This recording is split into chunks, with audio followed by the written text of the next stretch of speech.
Bonsoir les amis, ravi de vous retrouver. Ce soir, nous accueillons Monsieur Patrick Lingibé. Bonsoir. Bonsoir. Vous êtes avocat, ancien bâtonnier de Guyane, et on souhaitait vous interroger sur le droit de retrait dans la fonction publique. Parce qu'on entend beaucoup de choses. Alors, expliquez-nous d'abord, c'est quoi le droit de retrait? Alors le droit de retrait, donc, qui en fait qu'on retrouve aussi en droit du travail, c'est le droit qu'a un agent public, puisque là on parle de la fonction publique, de cesser de travailler parce qu'il y a un risque grave et imminent pour sa vie ou sa santé. Sa vie et sa santé. Oui, et c'est ou un sa droit individuel. C'est un droit Chacun individuel. juge. Alors, si vous voulez, la particularité de ce droit, c'est que, autant par exemple un droit de grève est par nature collectif, le droit donc de retrait, c'est un droit qui est effectivement subjectif, qui s'apprécie agent par agent. Là. Donc une organisation syndicale ne peut pas porter le droit de retrait pour danger grave imminent au nom de ses collègues. Alors, ça se fait, sauf que le droit de retrait sera apprécié individuellement. Pourquoi? Parce qu'il y a des conséquences pécuniaires et des conséquences disciplinaires aussi. Et les conséquences pécuniaires et disciplinaires ne sont pas appréciées au niveau d'un syndicat, même si sa responsabilité peut être mise en cause, mais au niveau des agents, en l'occurrence de leur traitement ou de leur procédure, en fait, de leurs droits et obligations, puisque un droit de retrait qui ne serait pas effectivement légitimé ouvre effectivement à des sanctions disciplinaires possibles. Comment apprécie-t-on alors le caractère grave et imminent? Alors, qui apprécie d'abord le droit de retrait? Je note un pécuniaire et disciplinaire, on va y revenir tout à après. fait. Alors, qui apprécie le droit de retrait? C'est la personne, en l'occurrence, qui, effectivement, soulève ce droit, en disant, moi, j'estime que là, dans les conditions de l'espèce, ma vie est en danger de manière grave et imminente, donc je le mets en application. Alors, par exemple, à Camopi, tout récemment, des enseignants ont estimé qu'il y avait un danger grave et imminent lié à des choses de chauve-souris. Des injections de chauve-souris, oui, tout à fait, absolument. Alors le tribunal administratif de Cayenne, à l'époque, puisqu'il a changé de nom depuis, avait estimé que le recteur, en l'espèce, avait pris une décision en disant « je suspendais la rémunération des agents publics qui lui avaient en fait objecté le droit de retrait. » Alors ça, il peut le faire. Oui.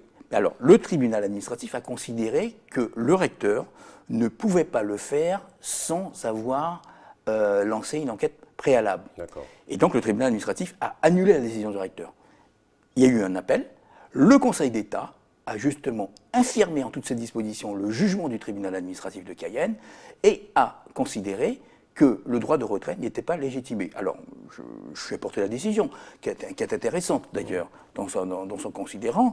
C'est considérant qu'il ne ressort pas des pièces du dossier que la présence de déjections de chauve-souris, s'il s'agissait de ça, dans plusieurs salles d'école de Camopi, alors que les risques sanitaires allégués par les requérants ne sont pas établis, et les défectuosités affectant la toiture et les toilettes de cette école présentent un danger grave et imminent pour la vie des personnes. Alors que retenir de cette décision? C'est qu'effectivement tout est une question de démonstration, de manière objective. Il faut effectivement démontrer qu'il y a un risque effectivement de santé. Alors parce que premier élément, il faut que le danger soit grave pour l'agent, en l'occurrence, et deuxièmement imminente, c'est-à-dire en état de se produire. Vous pouvez avoir un danger grave sans qu'il soit imminent.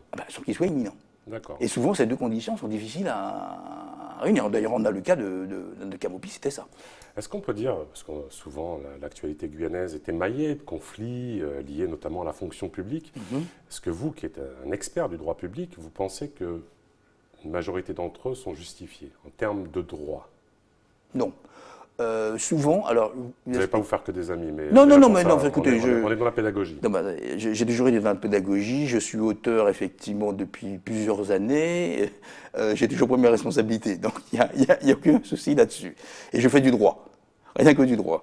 Alors, souvent, je me suis rendu compte que les personnes qui exposaient, en fait, qui arguaient du droit de retrait, en l'occurrence, avait un objectif bien précis. Parce que vous comprenez très bien que le droit de grève n'est pas rémunéré, le droit de retrait, s'il est justifié. Et en fait, il faut savoir quand vous... grande différence, ah ben oui, parce que la personne est rémunérée pour le droit de retrait. Puisqu'en fait, le droit de retrait, il suppose que le danger ne vient pas de l'agent, mais de l'autorité de la collectivité qui l'expose à ce danger. Alors, c'est pour ça que, justement, dans le droit de retrait, il commence comment? L'agent dit, il doit informer préalablement l'autorité administrative pour dire, écoutez, j'ai un problème. J'arrive dans une salle de classe, le plafond me risque de s'effondrer. Donc, je considère que mon droit de retrait est justifié et je le mets en application. C'est son droit. D'accord. Aucun problème. C'est une déclaration oui, tout à fait, une lettre. Voilà. Deuxième temps, l'autorité administrative lance une enquête. Et cette enquête va permettre de savoir si, oui ou non, effectivement, le droit de retrait est justifié ou pas. Parce qu'il faut que cette enquête doit déterminer en quoi le droit de retrait, le danger est grave et en quoi il est imminent.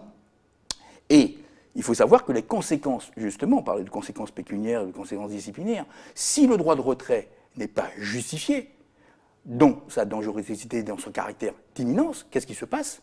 Le retrait de rémunération est ipso juré applicable, et deuxièmement, des sanctions disciplinaires, puisque vous avez fait état d'un droit, vous avez abusé, en l'occurrence, d'un droit, et surtout si vous l'avez utilisé dans un autre but que de légitimer un ordre de retrait.